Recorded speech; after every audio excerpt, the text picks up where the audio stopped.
on va devant l'éléphant. Il faut prendre l'éléphant seul. J'arrive.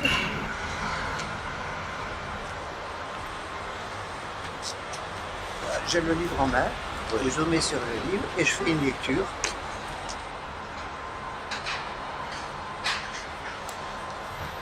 Chapitre 11. La principale caractéristique physique des éléphants est leur trompe, appelée aussi proboscis en langage savant. Il s'agit d'un organe nasal ayant de multiples fonctions. Pour commencer, celle de la respiration. Si la trompe est obstruée, l'animal, comme l'homme d'ailleurs, finit par mourir par asphyxie. Le bouche à bouche, d'autre part, ne pouvant être pratiqué chez ce type de mammifère à cause de l'orifice buccal trop petit. Puis, celle de la perception de bonnes et mauvaises odeurs.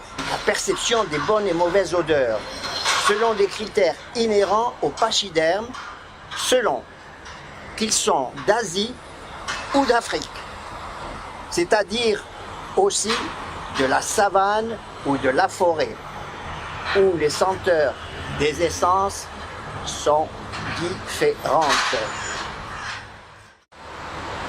Elle avait saisi intuitivement qu'elle se trouvait en présence d'un modèle de tuyauterie dont le filetage universel autorisait tous les raccordements sans qu'il soit nécessaire de recourir à ces indispensables adaptateurs sans lesquels on ne peut pas vivre dans la vie moderne.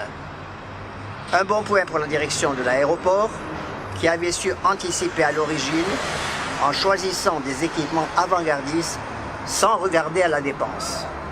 Comme on avait fini par accepter, par la force des choses, ces lances à incendie révolutionnaires dans leur conception à l'époque, on finirait bien un jour par admettre le principe des nouvelles pistes qui faisait l'objet aujourd'hui de la grève du personnel navigant.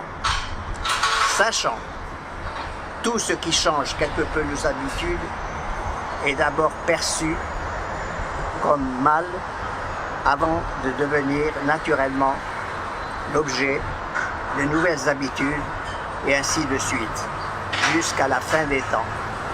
Les forces de progrès, c'est bien connu, sont toujours en but à des résistances d'autant plus vives qu'elles touchent à nos petits conforts matériels et intellectuels.